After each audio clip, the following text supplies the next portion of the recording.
Good afternoon, everybody, and welcome to yet another edition of Get That House. My name is Brian Holland. I'm the sales manager for Old Republic Title Company here in Clark County. With me, as always, Barbara Irwin. Barbara. Hi, I'm Barbara Irwin, LVNV Homes and Land. And I will introduce Kyle Wallace. Kyle, not only is he with Old Republic Title, not only is he our assistant state manager,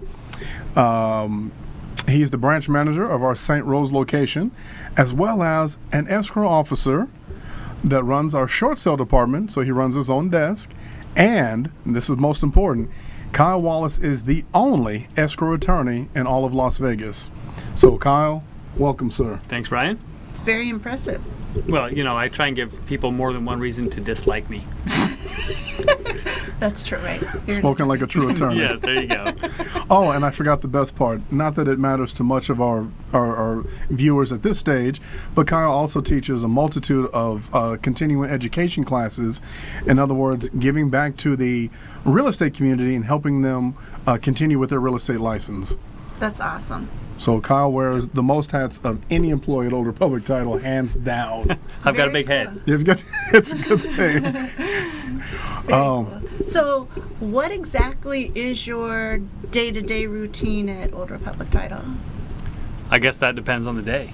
I would say Ever-changing. Ever-changing. The majority of my time, of course, is taken up just with escrow-related items, escrow issues, clearing title, just moving things forward to close at Old Republic Title. So when you say clearing title, that would be like if somebody had a judgment on their title report or something like that, or what is title? Maybe you could just explain a little bit more to the viewers. Yeah, that's a good question. I think title and escrow is kind of like this secret, club or society that nobody really knows what we do. We, spend some time making sure the transaction closes, and that's all they know. We issue some title insurance policy. Nobody makes a claim because they have no idea what we even do. But when we look at title, what we're looking at is any recorded items that appear on your title record. So you own a house, you want to know, do you have any liens on that house? Does anyone have any claim or right to that house other than just you? So my name is pretty common, so Barbara Irwin. You run my title report. It comes up with 5 liens that do not belong to me. Yep. Because I do pay my bills. But say you come up with 5 liens. Now, how do you determine those aren't mine? Well, some are going to be out automatically just because they don't match your name exactly. Okay. So you can remove those because there's some variation on the name. The other item that we're going to do is we'll ask you for a lot of personal information. And in an age where people are really hesitant to give out personal information, we're going to ask for everything. We're going to ask for date of birth and, social security numbers and all sorts of things. And then we're going to reach out to whomever has filed that lien themselves, whether it's a law firm or a company. And we're going to ask them just to confirm the information. Is this the Barbara Irwin that we're talking about? Okay. They'll give back to us then maybe the last 4 of the social, and if it doesn't match, we'll remove it from title. Now, do you just pull those items one time, or do you, I know that they talk about a date down. What is a date down? And that's a great question. Essentially, when you go to record on a title, everything that gets recorded has a delay in showing up on public record. So we don't record something with the recorder's office and have it show up the same day. Sometimes it takes 2 weeks or a month even to show up. And so once you've opened title and you're trying to close on a property or move forward with the closing on a property, you want to make sure that everything's cleared off. Now, the problem being that if there's a month gap, things could have showed up in the time that you've opened that escrow to when you're closing that escrow, and you want to make sure those are cleared. In Nevada, anything recorded or appearing on title, first in time is going to have priority over your ownership to the property. So we do what's called a date down, or we extend the time at which we've looked at the snapshot of the title to capture any additional items. About 95% of the time, nothing shows up. 5% of the time, something does, and we have to clear it. I've actually had a transaction that when we did a date down, that's how I know all about date downs, and I'm inquisitive, I ask a lot of questions, like 10 items came up because he was a contractor. Wow. And he thought that he could get away with doing everything, and then the 10 items came. So how long does it take to clear those items? Usually, just however long it takes for them to pay them, or how does that work? Yeah, and again, that's going to depend on the nature of the lien itself.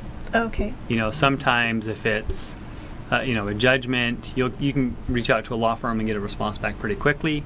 They can provide you a payoff demand. If it's some sort of mortgage or something that didn't show up initially on the search, and that can happen too, where you do a search and you don't find something and something shows up later on that should have been on the initial title search. Depending on the lender or the institution itself, that can take sometimes 10 days or more. It's good to know. Absolutely. So, do you actually meet then face-to-face with clients when they come in and do the signings and closings? I insist on doing that. Very cool. I think there's, in our industry in general, I think that people have a lot of questions. I would say I've never met anyone that didn't have some sort of legal question for me when I've sat down with them. And, you sit in a signing and they have to fill out sometimes hundreds of pages of paperwork. And, and they'll sit down there signing the stuff and they'll ask you a question, which is, what is this or what am I doing? And if you have a notary or you have someone without expertise, they're going to say, I'm sorry, I can't answer that question. Right. They're going to pass it off. And that's the difficult thing. A lot of those documents are prepared and created by escrow. Right. So, we create the documents and we send in a notary and we say, hey, you worry about this signing, you knew that. And someone says, well, what's this document? And the notary says, I can't tell you. That has, for me, has always been a problem. I think that, when you come in, and the best example I could give is someone's filling out the seller's declaration form for taxes, and they have to answer these questions, and all these questions are in the negative, except for the first one. The first one says you've resided here for 2 of the past 5 years as your principal residence, and they mark true. The next one says you have not used any portion of this property for business, and you have to mark true if it's not, and it confuses people, and you move down the row of questions, and the last question is, this is an exempt transaction under section 121 of the Internal Revenue Code. And you're like, what And is they're that? supposed to mark true or false. And they go, what does this mean? Is that the subject to back withholding? So, Backup withholding?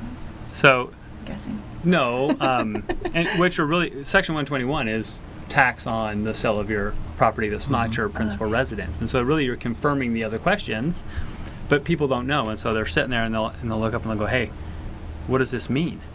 What do I mark? What do I mark? What am I supposed to do? And, the person signing them says, I can't give you any advice. Right. Right. Right. I know that a lot of people like doc signers because they like to sign at home, but I actually like them to go and sit in front of the closer because then they can ask the questions they need to ask. There's a little bit more explanation than just somebody from the National Notary Association signing papers saying, I don't know, you'll have to ask your lender, or, let's get them on the phone or something like that. So Yeah, rather than just sign here. yeah, and here, and here. I couldn't agree more. I mean, being that for most people, including most of us, it's the most important transaction of a lot of people, of a lifetime. And to have someone say, I don't know, I can't answer that, sign here. No. So having someone like Kyle as your escrow officer, you couldn't ask for anything better. You couldn't. Totally makes sense. Yeah, definitely. So, how long does it usually take? Say I go into a contract and I send it over to escrow. How long does it usually take for you to open it and get all the paperwork to the seller or buyer? That's pretty quick. That portion's not lengthy, just depending on how much research has to be done. Commercial deals take a little bit longer, of course, but you're going to say about 24 to 48 hours to have a good idea of what's on title and get documents out to people. Very cool. Well, it looks like we're running out of time. Again, my name is Barbara Irwin, LVNV Homes and Land. You can reach me at 702-235-9298. My name is Brian Holland, sales manager for Old Republic Title Company here in the great city of Las Vegas, 702-985-2222. Kyle Wallace, Old Republic Title, Assistant State Manager, 702-313-2088. And thank you very much for joining us. Join us back here in a few minutes for segment 2, and we're going to ask Kyle some more information. See you then.